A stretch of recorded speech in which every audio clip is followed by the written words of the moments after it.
இயேசு கிறிஸ்துவின் இணையற்ற நாமத்தில் தினம் ஒரு தேன்துளி நிகழ்ச்சிக்கு உங்களை அன்போடு வரவேற்கிறேன். அப்போஸ்தலனாகிய பவுல் தெசலோனிக்கருக்கு சபைக்கு நிருபத்தை எழுதும்போது 2வது நிருபத்திலே இயேசு கிறிஸ்துவை சமாதான கர்த்தர் என்று அறிமுகப்படுத்துவதை பார்க்கிறோம். இயேசு சமாதான கர்த்தர்.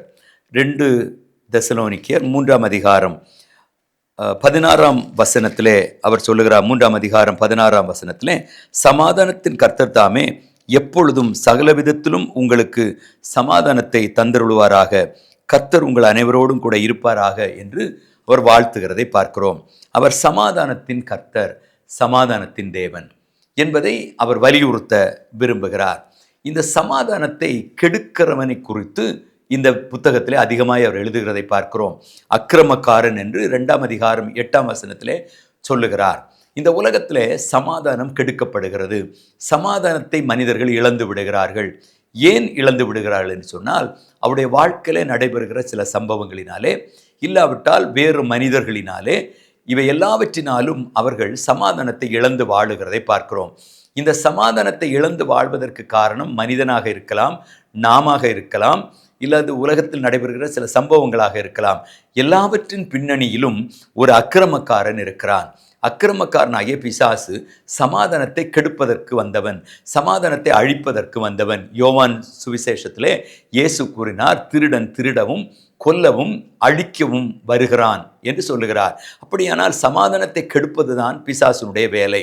குடும்பங்களிலே சண்டைகளை மூட்டுவது, சபைகளிலே சண்டைகளை மூட்டுவது, ஊரிலே சண்டைகளை மூட்டுவது, சமுதாயங்களிலே குழப்பங்களை உண்டாக்குவது, இப்படி பலவிதமான காரியங்களை தேசங்களிலே செய்து, குடும்பங்களிலே செய்து, ஊர்களிலே செய்து, சமுதாயத்திலே செய்து, ஜாதிகளுக்குள்ளே செய்து, கட்சிகளுக்குள்ளே செய்து, இப்படி அவன் எப்போதுமே இந்த சமாதானத்தை கெடுக்கிறவனாக அவன் இருக்கிறதை பார்க்கிறோம்.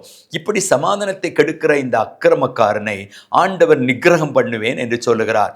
இந்த சமாதான கேட்டை கொண்டு வருகிற பிசாசுக்கு இயேசு சொல்லுகிறார், நானும் அவைகளுக்கு ஜீவன் உண்டாகவும் அந்த ஜீவன் பரிபூரணப்படவும் வந்தேன் என்று சொல்லுகிறார். அப்படியானால் எந்த ஜீவன் அழிக்கப்படுகிறதோ, எந்த ஜீவன் கெடுக்கப்படுகிறதோ, எந்த சமாதானம் அழிந்து போகிறதோ, அந்த நேரத்திலே இயேசு வெளிப்படுகிறதை பார்க்கிறோம். அவர் வெளிப்பட்டு அந்த அந்த அந்த அக்கிரமக்காரனை 2 தெசலோனிக்கர் 3ஆம் அதிகாரம் 3ஆம் வசனத்திலே அவனை விலக்குவார் என்று சொல்லப்பட்டிருக்கிறது.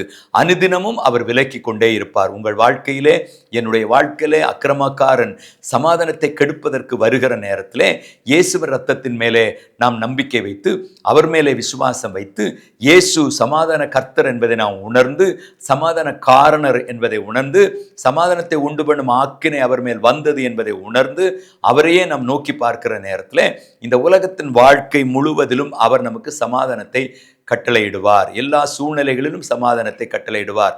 போராட்டம் வரும்போது சமாதானத்தை கொடுப்பார், பிரச்சனைகள் வரும்போது சமாதானத்தை கொடுப்பார், வேதனைகள் வரும்போது சமாதானத்தை கொடுப்பார், வியாதிகள் வரும்போது அதன் மத்தியிலும் சமாதானத்தை கொடுப்பார், புயல்கள் அடிக்கும் போதும் சமாதானத்தை கொடுப்பார். ஏனென்றால் அவர் சமாதானத்துக்காகவே வந்தார். சமாதான கர்த்தராக அவர் இருக்கிறார்.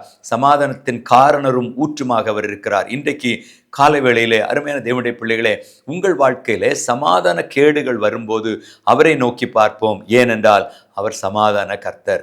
அந்த சமாதான கர்த்தர் ஒவ்வொரு நாளும் நமக்கு சமாதானத்தை கொடுக்கிறது மட்டுமல்ல, ஒவ்வொரு நாளும் பிசாசினுடைய பிடிகளிலிருந்து நம்மை விடுதலையாக்குகிறது மட்டுமல்ல, கடைசியாக அந்த அக்கிரமக்காரனை அவர் விலக்குவார் என்று சொல்லப்பட்டிருக்கிறது. அவர் தம்முடைய வருகையிலே அந்த அக்கிரமக்காரனை தன்னுடைய சுவாசத்தினாலே நாசம் பண்ணுவார், நிக்கிரகம் பண்ணுவார் என்று சொல்லப்பட்டிருக்கிறது. சமாதானத்தை கெடுக்கிற அந்த பிசாசினுடைய கிரியைகளை ஆண்டவர் தடுத்து இந்த உலகத்திலே நமக்கு ஒவ்வொரு நாளும் சமாதானத்தை தருவார்.